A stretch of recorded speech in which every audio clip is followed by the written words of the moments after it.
Hello, and a very warm welcome back to the returning Gimme a Whole Year Wrestling podcast. Me and Ollie are back in the same city. Oh, I'm Anne, and this is... Ollie. See? Professional. Yes. Back to it. He's just so excited to have me back. I am, man. No, it's great. So what happened? Obviously, we tried to do as many leading up to the pay-per-view. Did it over Skype. It was quite difficult. Ollie was like 12 hours away, time difference. When I was in Australia, it was 12. When I was in Hong Kong, it was 8. So so it was just really difficult getting our schedules to run. So what we said, instead of stressing out about it and not enjoying it as much, we should wait till we get back together and we'll do a block of episodes for you, and then we'll be back on with our weekly schedule and we'll rock with that. So today we're going to look at NXT TakeOver Blackpool. Hang on, I did that wrong. NXT Blackpool Takeover. No. Johnny Sane. NXT Takeover Blackpool. Yeah. No, NXT UK Takeover Blackpool. That's the part we're missing. Yeah, UK. Welcome to the podcast, Professional. Yes. First of all, did you have a nice time in Hong Kong and I did. Australia? It was very good. I'll give you one little story. So, obviously it's summer because it's Australia's southern hemisphere, so it's summertime there. Cool. And it's like between 35 and 40 degrees. And I don't do well in the sun anyway. So every single day I'm like slapping on the factor 50, right? We get to the last day that we're in Sydney, and it's cloudy, like proper cloudy, dark clouds and raining. And I'm like, thank God. Now, well, not actually thank God, but thank the Lord. Flying spaghetti monster. I don't have to put sun cream on. And of course, I'm out all day, and we take the boat around Sydney Harbour, and we're looking at the Sydney Opera House, and we get to the airport in the evening, and I am lobster red. And of course, it turns out that in Australia, grey sky still got to put sun cream on, and like all the Australians were laughing at me because they were just like, "Haha, did you know, bloody hell, you got to like put the sun cream on even when the sun's not out?"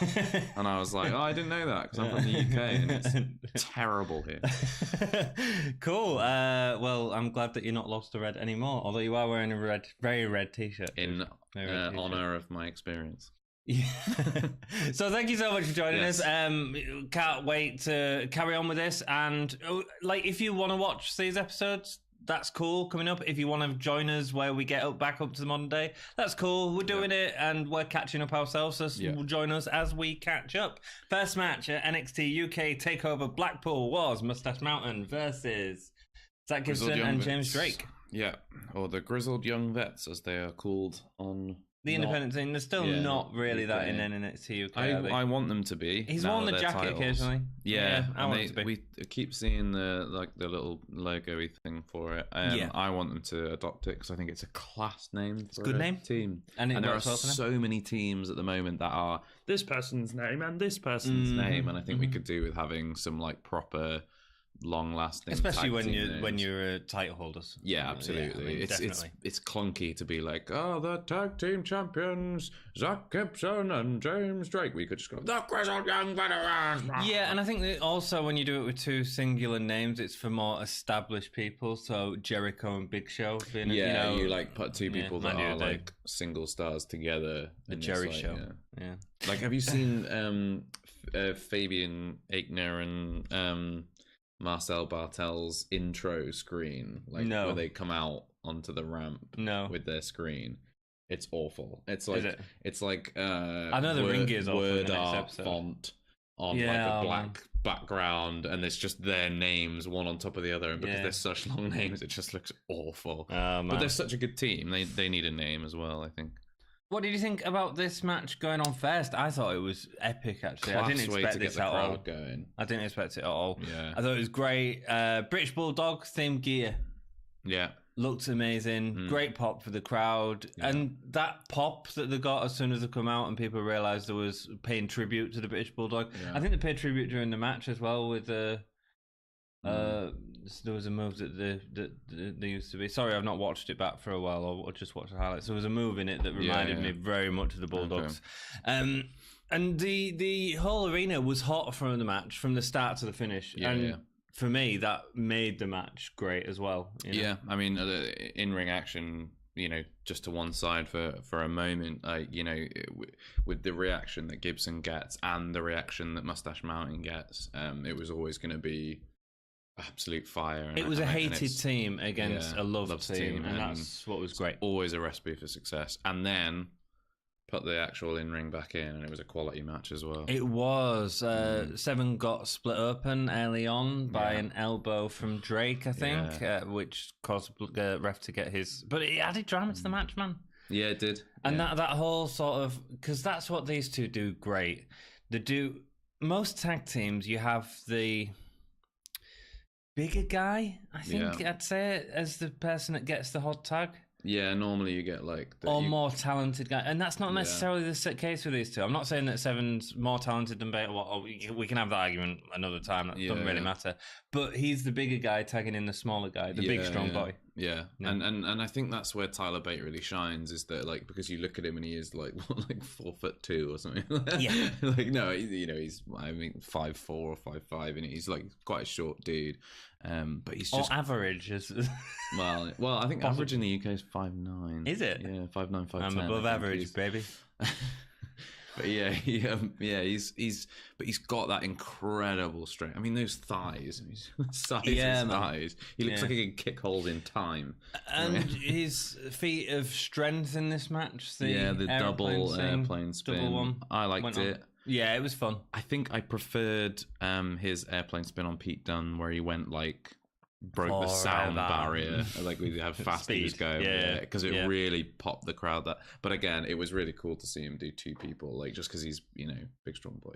And then let's talk a little bit about Drake and Gibson. Yes. We had the Helter Skelter followed by the 450 splash from Drake. Yeah, that was really cool. I thought that was it. I thought that was over. Yeah, exactly. The false finishes in this match are incredible, and that's what Mustache. Their whole run with Undisputed, the false finishes were incredible. And again, in this match, it was great. But James Drake doing a 450 splash. I know. Didn't expect that. James Drake had a cracking match. He really did. He has not, leading up to this match, he got a bit more time to shine.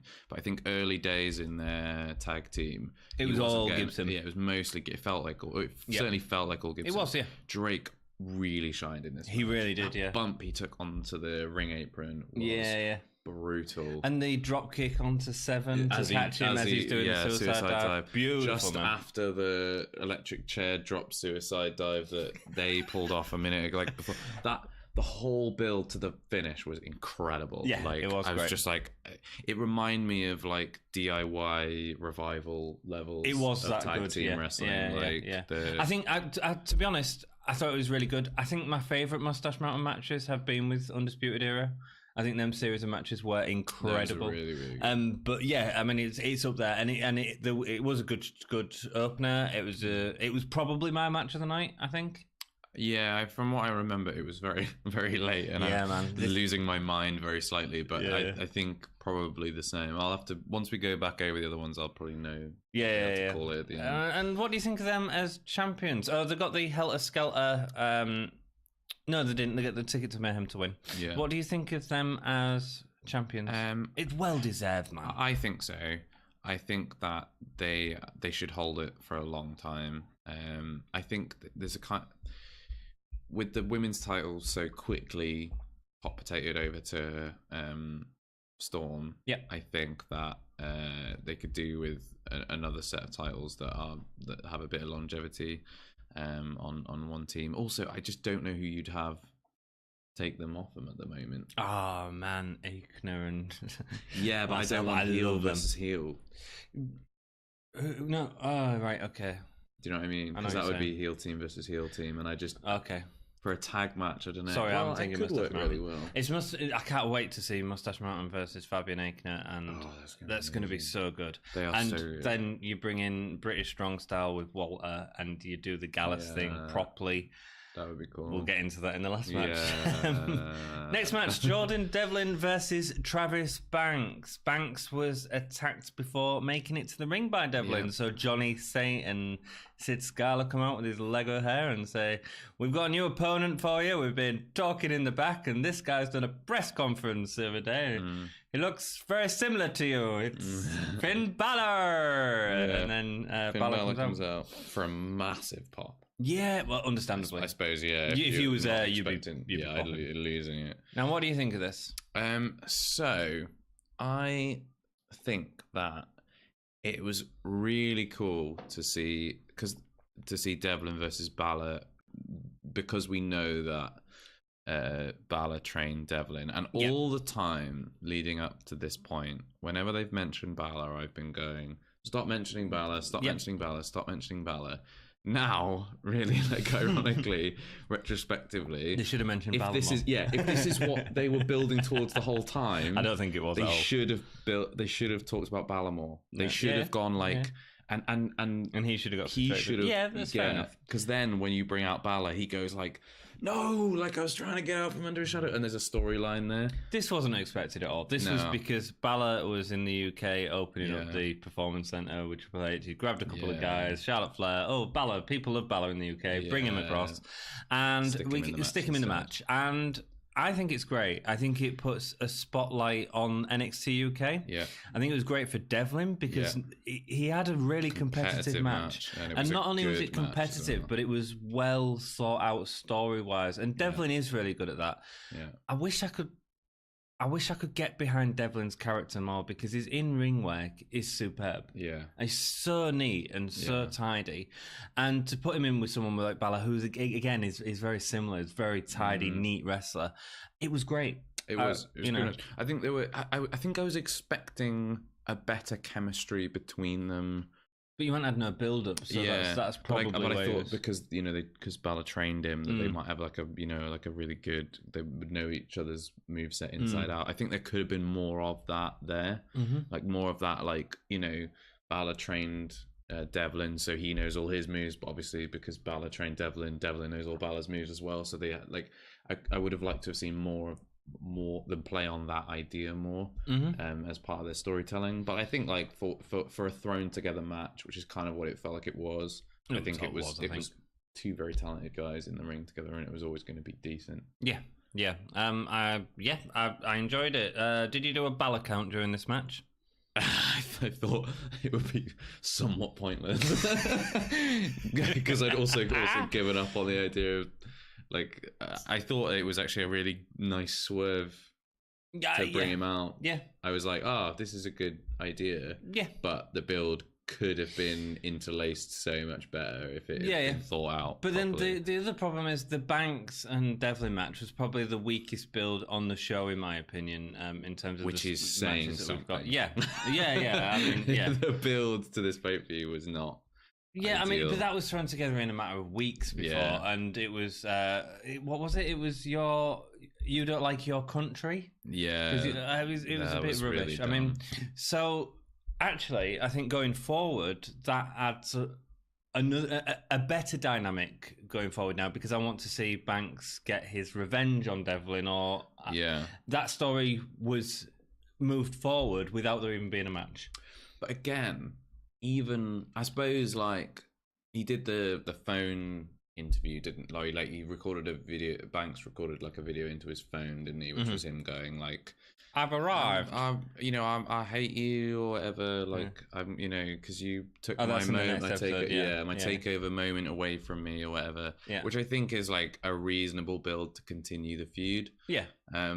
But it's all kind of undercut with this like stupid like national pride thing, which I just don't. We'll see where they go with this. Now. I mean, I think I'll be interested to see if it. But they're having a match on episode 27. I think they are. We've watched episode 26, but we haven't seen any more from there. Just so you know, so like the feud's probably over. It was probably like incredible. Yeah, we're talking about it now, and everyone's like, "Oh, geez." What are you talking about? It's the best thing on WWE TV for years. Beat Pete Dunne. Yeah, cool. I like the mental tutor thing during the match. And was Finn winning the right thing? Yeah. Absolutely. Yeah, it's got to be. I think, like, if you have Devlin win, it makes Balor look like weak. But I think they played it right, having a competitive match. Balor lost, then he may not have been in the main event at Royal Rumble. Yeah. I mean, it's that sort of thing, really. You're in there with a potential main event star with Balor. You've got to keep him strong as well. But he looks great. Then we get a crowd shot. And we have Luke Menzie in the crowd, a wrestler. Do you know about Luke Menzie? I do not. Luke Menzie is from... Isn't he the guy who played for Hull? He played for Hull. Yes, he Gimme a Hull, yeah. So he played for Hull Kingston Rovers. I don't actually know if he's from Hull or not. I didn't research it that far. He played for the rugby team from Hull. We have 2 rugby teams in Hull. There's a Hull derby KR thing. And Hull Hull RK, I call it to FC. people at work. They hate you when I say Hull RK. He's gonna be. So that'll be interesting to see. I have seen him on NXT before. He had a match against Keith Lee that was televised. Oh, right. And stuff like that. So he has been around. So it'll be interesting to see how he does. No DQ match next. Dave Mastiff versus Eddie Dennis. Yes. 2 big dudes. Yeah. Going at it. Yeah. Weapon straight away. Yeah. Fine. I don't think it was an incredible match. No. But it was entertaining. Yeah. And that's Eddie Dennis did his feat of strength thing. Yeah. And that was Eddie cool. Dennis is way stronger than I was expecting. I know. And he has any right to be. It does, yeah. That power bomb, it's just like a release. He just threw him. Yeah. I was like, how can you throw Dave Mastiff? It was unreal. But that, it's not. I don't think it was the best match in the world, but it was for what it was. It was fun. It was a nice break from everything. Yeah, it felt like it felt like the kind of light-hearted match. I know, like that sounds really silly. It's a bit brutal with tables and but I think wooden floor. Yeah, because that kind of stuff reminds you of the Attitude Era, and it's sort of fun, and it's like I think that was definitely. I enjoyed it. I enjoyed it. A big hard-hitting match. Mastiff won with the cannonball through the table. All the spots came in that we said were going to come in. The cannonball, the stuff on the outside, because they were teasing that. Yeah, there was, Mastiff the right call? Because I think we both predicted Mastiff, did we? I can't remember, man. I think we predicted everything right apart from Tony Storm and Rhea Ripley. I think we did. Yeah. Was Mastiff the right call? No, I don't think so. I would have preferred to give it to Dennis, but I predicted it because I thought that'd happen. Because you've got to keep a face reaction to things as well. There's a face heel dynamic and everything. With me saying Rhea Ripley was winning, I decided that was the case. But that's the only reason why. I think the right way to have gone would have been to give this at Dennis right now. What, and then to have him have a third match to decide maybe a third match, but. More for probably a third match, maybe with Dennis even coming on top of that, so you can move forward. I just don't see. I don't think we need another face in NXT UK that's a big dude. Yeah, because you've got Mustache Mountain, who like the top of the company is Mustache Mountain, Pete Dunne, Tony Storm, Walter now. Yeah, that's the top of the company. Yeah. I'm not even putting the Coffey's brothers in the top of the company. Do you know what I mean? Yeah. I don't think you need any more It's an interesting faces. one because I don't know where Mastiff goes from here. Because like if Walter hadn't just come in, I would have said like if you'd have asked me before the pay-per-view, I'd have gone and I wasn't expecting Walter to show up, to be honest with you. I was very surprised. No. Maybe that's because I don't read dirt sheets and stuff, but I like to just like I had no idea.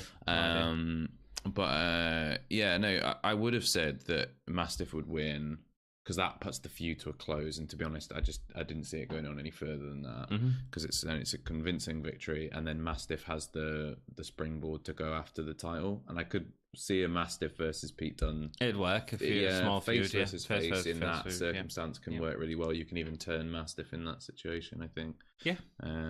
But now that we've got Walter and Mastiff as one, I don't know where Mastiff goes now. Exactly, yeah. That's part of the reason I'd say why give him the win, especially when I knew Walter was in it. Now that Walter's here, I'd say what does it do? Have him doing. But I would have said Eddie Dennis before anyway, because I just think you need another powerful heel. Even for an Eddie Dennis versus Pete Dunne, as rubbish as I think that match would be, it would be a match that would make sense. That's the thing. It makes more sense than a Mastiff versus Pete Dunne, to be perfectly honest. But I know which match I'd rather see. I agree. What, you don't want to... Can you imagine when he's doing his fingers and he's like... Well, his fingers are so long. Great, man. Daddy Longlegs fingers. He'd go like this and it'd just keep going. He'd pull off each of his fingers and he'd still carry on living like your Daddy Longlegs. Yeah.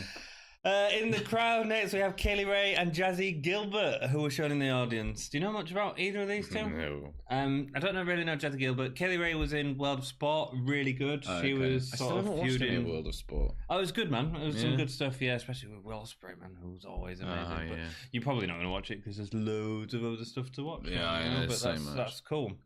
I heard there's a AEW was a thing, which wasn't a thing last time we Oh my god, yeah, AEW. Yeah, man. And finally legitimate potentially competition for WWE. Oh, he's getting excited.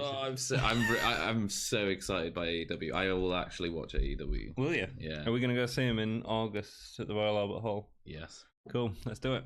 Next up, Ripley and Tony Storm, and that's not confirmed, by the way. That's like rumored to be happening. Oh, is it? I think it will happen. That'd be cool. Ripley once again she had a lot of lead in the match. I think when she had the lead, Tony's really good as that baby face that you get behind. Yeah. I just don't know if Ripley has the power. I don't know if it's because of the build.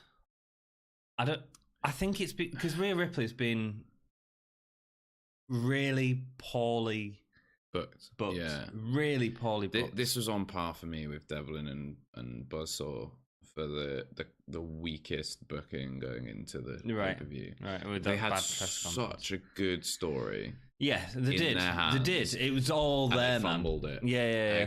You know, like Tony Storm's weeping and crying like when she got like smashed on the outside on the apron and then was injured through the whole of their original match was absolutely perfect, and they could have built this like huge redemption story of her coming back and like you know to the dominant champion that's been demolishing everyone and showing that Tony Storm on a good day can beat anybody, and that would have been a great story. That would have been a really good story. But it just never landed. It was just botched from day one. Yeah, it's really sad. I think Ripley got booked like a loser the whole time. I do wonder if it's her choice to have done this with the girls that she's working with, and she's like, I'll help you, but at the same time, it hasn't helped herself at all. And it does. I don't think it's really helped them all that much. No, because she had quite a competitive match with Millie Candy McKenzie. Floss and Millie McKenzie. Yeah. What's Millie McKenzie done since that match? Absolutely nothing. No, exactly. Candy Floss had a match against Ginny and lost. Yeah.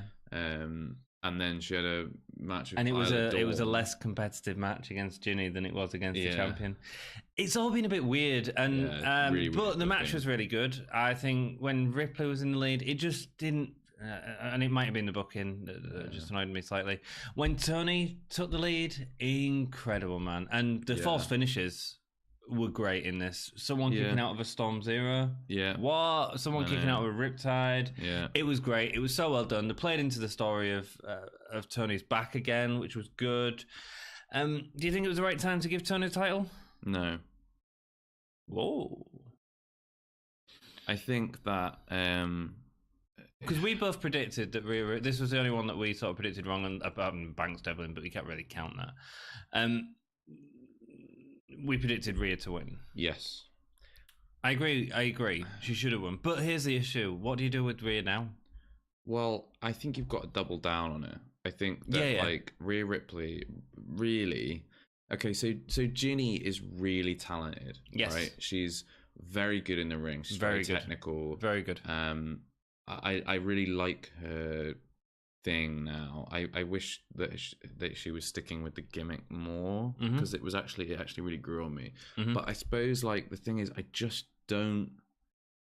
don't buy her as a champion over Rhea Ripley, because Rhea Ripley looks like she could tear your arms off. I just don't think that in that company right now, until you move Rhea Ripley up to the main roster, or you move her to NXT, or you do something else with her, or where she transits, I just don't buy anybody as a heel champion over her right now, because she's it's a bit like Brock Lesnar. Yeah, like when Brock Lesnar's around in the company,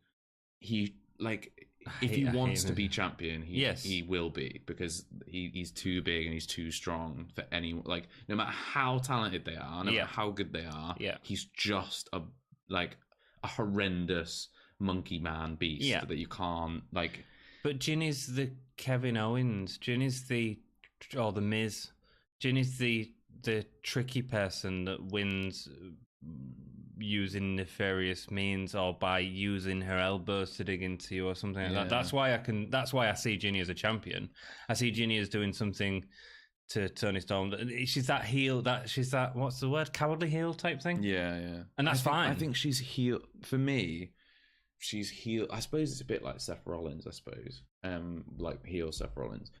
For me, I think she's just too she's too overshadowed by the presence of Rhea Ripley when Rhea Ripley's around. If Rhea Ripley's not around, I can buy her as champion. I can buy her in that role. But then that's why she's not going for it. Because if Rhea Ripley was winning, you could have her dominate people every week. But who's the next match against? Well, they need to introduce more female. You will, yeah. I mean, you potentially Kaylee Ray or Jazzy Gilbert. I don't know what Jazzy Gilbert's like, but Kaylee Ray potentially.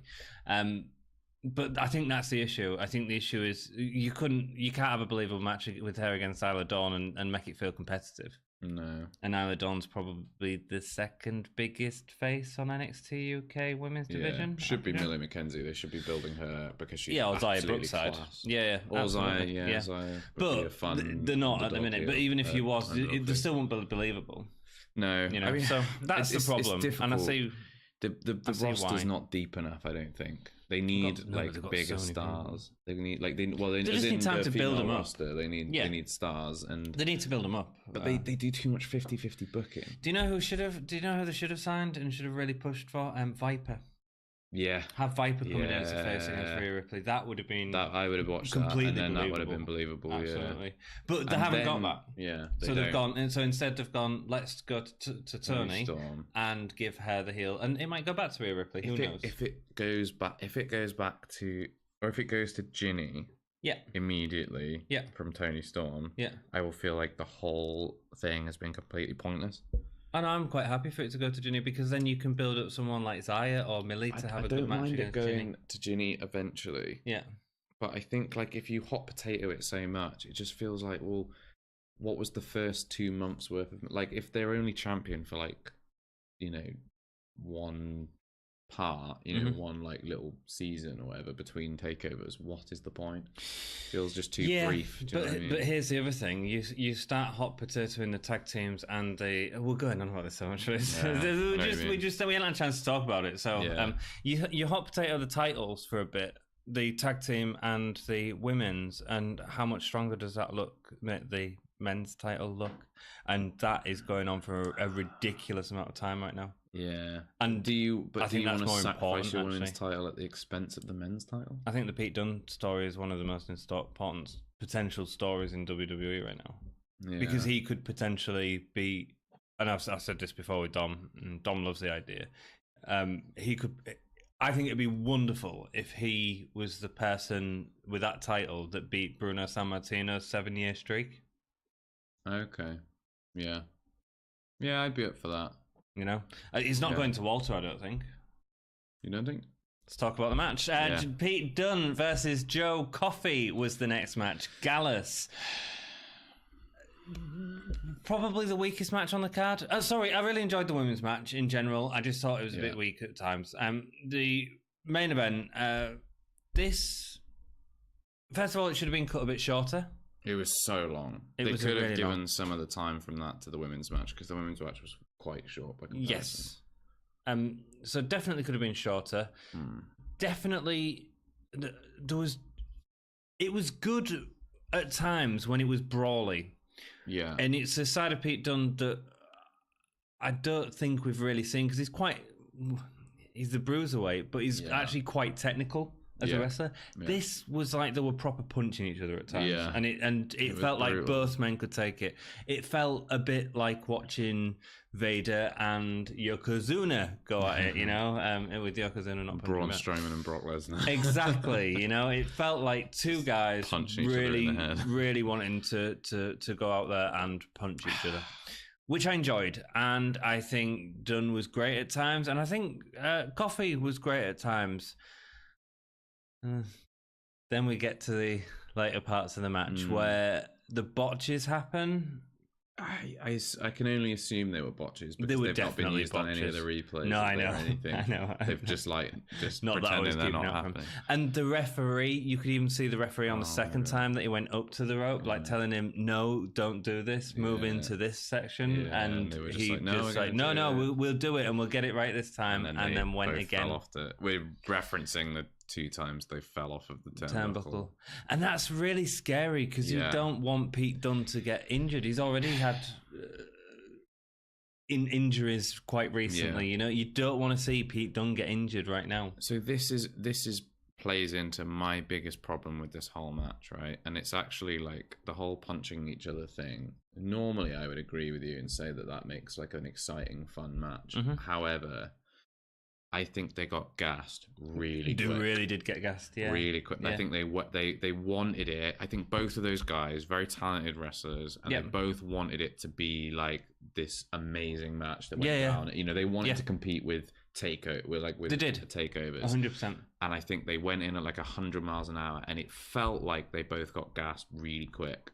And so when they were throwing those punches, especially and stuff, Coffee, man, Coffee got really gassed. It felt dangerous, and it didn't feel fun. I just felt like worried and concerned and confused for a lot of the match. Like, it felt really disjointed. Like, I think there was a lot of good in there because they are 2 very good wrestlers. Yeah. But there was so much there that worried me. And I don't know if it was because it was getting to like 5 a.m. or 6 a.m. where I was, and I was starting to get a bit delusional. I had to check with Anthony that those 2 spots happened where they fell off the turnbuckle. I was like, did that actually happen, or did I fall asleep and dream that? It just got me worried. And when they started getting spots like that wrong and like falling off the turnbuckle, I assume again it was wrong. Like it was 100%. It felt like it was a massive botch. I just started to go, all right, guys, just like stop trying to make it the best match ever and just finish it alive. And I think that's what the referee wanted as well. I think the referee was getting calls on the back saying, let's go to the finish. It's not, it wasn't going to be the best match ever, and them trying to make it that, when it started to go wrong, it was just like a snowball that just got bigger and bigger. And I just a lot of people saw Joe Coffey as being legitimate to beat Pete Dunne. Yeah, and I think then people that probably watched their match would probably understand that was never ever in the plan. You know, I think so. Like, I could see it. I mean, obviously, I predicted Pete Dunne would retain. I think like that was the smartest decision. He needs to retain. I don't think Joe Coffey's the one to take it off him. No. I think Joe Coffey could be a champion down the line. But this was not the right time for it, certainly, and that match was not the right match. No, thank goodness. I'm so glad that we didn't get a title change on that. Oh, can you imagine? That would have been really disappointing. Yeah, that would have been, because after all the good matches that Pete Dunne's had, like consistently good. Yeah, like I mean, it wasn't a terrible match. I think it sounds like we've been really negative about the entire pay-per-view here, and it was entertaining. I was thoroughly entertained. It was that first match was phenomenal. The Tony Storm match, I enjoyed that. The Devlin, Balor, all the first 4 matches I enjoyed in some capacity. Yeah. This match was okay. I really enjoyed the ending. I liked the first 5 minutes of the match and the last sort of 10 minutes, but there was a big section in the middle there that really plodded on. And there was a really nice, I think like it was a testament to both those guys' ability to storytell, where they ended up after like so long and so many like hard strikes and so many power moves as well. They both ended up like, and they both had taken finishes by this point. Oh, they end up against each other and then go back into each other. And then they like, and they were just like staring at each other in the corners, and that was like a really nice moment. That kind of started the final act of that. I'm sort of glad. I hope that feud is now done with, and I. Yeah, it's sad, isn't it? The biggest feud that we've been sort of building up to has sort of fallen a little bit flat, and I don't know how they can come out of that. Maybe they have. I don't know. Yeah, we'll see. But, I mean, I don't see how you can really come out of that, especially the botches, man. The botches were... Yeah.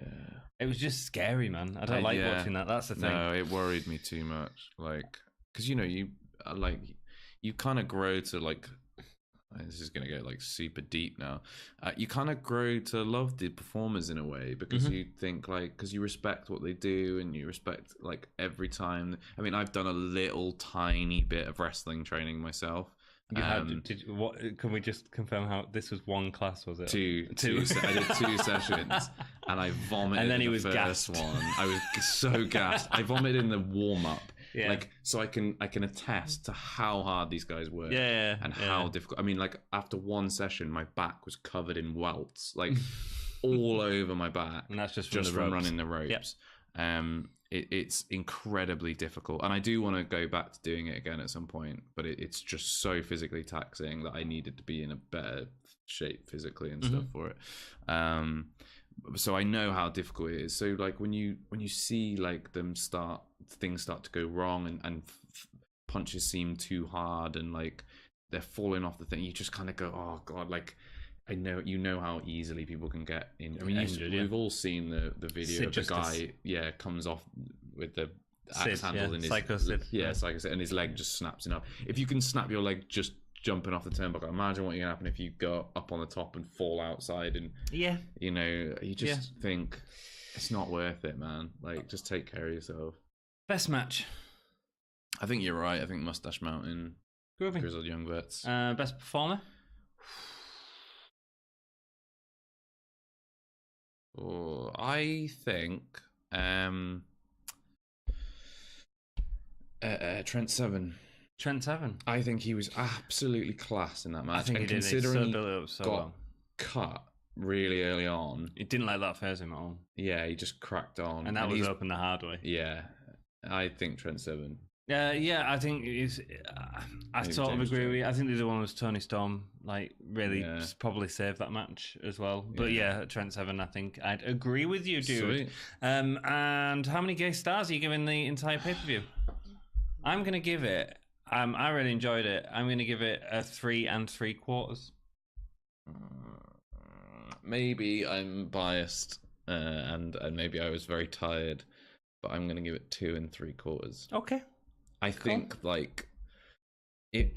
I like to try and rate them like, you know, like I rate the weekly shows, like as a show. Like, I think that's what I do, and I just enjoyed this way more than a weekly show. Yeah, it's with Takeover. I try to rate it based on what other pay-per-views that I see, and I just think if you compare it to something like you know, War Games, or what was the Takeover I thought the Royal Rumble, Takeover Philly.